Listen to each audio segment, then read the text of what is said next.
Firms have, I think, initially come into China with the idea of adapting products to the local market. There's quite a lot of that.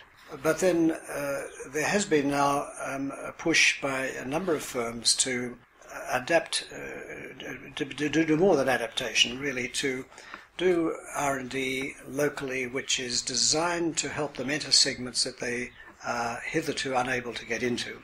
And they tend to be the middle market, the market for lower priced products with somewhat less functionality, but nevertheless suitable for the purpose.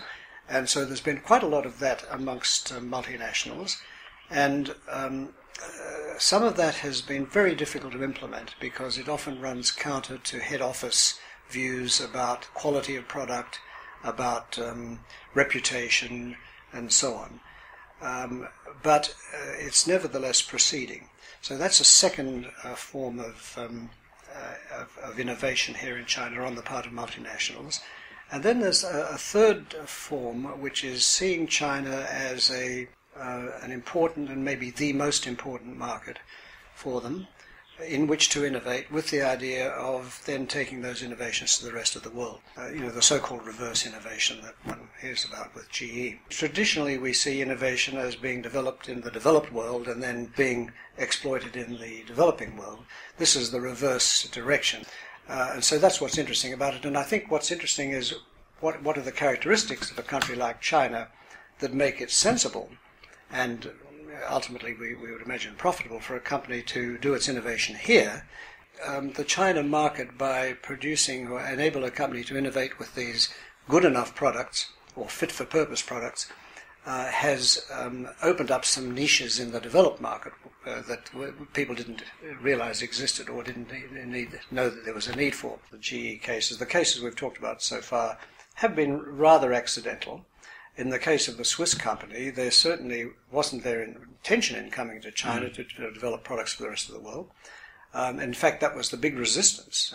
So to them, the emergence of that market outside is an accident. But there are companies that are talking about this as a deliberate strategy, and one example is GSK, which has now established its worldwide Centre for Research on Neurological Disease in China.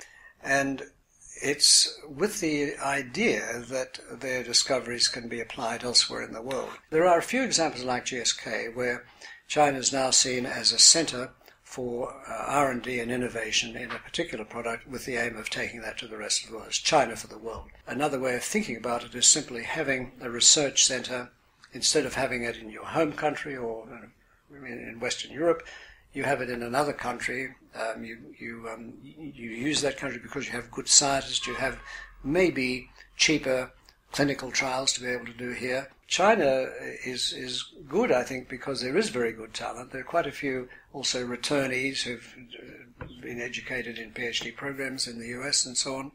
And so that constellation of talent may be stronger here, I think, than it is in most other places. Haier is a company which claims to be experimenting with a very innovative approach to its organization. And the idea is that they are creating 2,000 self-managed semi-autonomous units in the company, each of which has about anywhere from 10 to 20 people. But this idea is to push decision-making down to a very low level, to push both accountability and decision-making responsibility to a low level in the form of teams which are flexible and can coalesce and break up and so on. And again, I don't think that's a new management technique. I think what is happening is that they are catching up quite rapidly with the West in their ability to innovate. It's very Darwinian. If they don't perform, they get dropped by the customer, and the customer finds somebody else. But as they become good at doing that, they then start to look for other customers, and so they expand their business, and they edge out into other fields, and they innovate in an incremental way. We also had a visit from Stan Shu, S-H-I-I-H, who is the founder of ASA, in Taiwan. Yes. And he's got a view about changing the management style of his company. The basic idea, again, is that we need a different way of giving our managers and our employees a sense of purpose and belonging and so on. Now, whether that's going to be a way of helping them to break away from the command and control process, I'm not sure. Again, I don't think this is a fundamentally different approach to management. The Chinese market has so many interesting characteristics. It's very large, it's moving very fast, there are lots of unexplored niches in the market, there's government support for certain technologies, it's a very forgiving market, and because it's so diverse, you can launch a product in Chengdu, and if it fails, nobody hears about it in Beijing, so you can improve it and then launch it in Beijing. So I think there are a lot of very capable entrepreneurs here who understand that, and they understand it much better than multinationals do. And they're very good at learning what the customer really wants. So all of that, I think, is very positive for the Chinese ability to develop new companies. Mm. It's not a different way of management. I think it's just that the entrepreneurial skills are there, and the market is such that it's forgiving and you can make mistakes and you can still succeed. And I think in the Chinese case, one of the differences here is that because you have that large state-owned sector, which is fairly old-fashioned and fairly slow to adopt new ideas, the private sector can work around it and be innovating while the state-owned sector is lagging behind.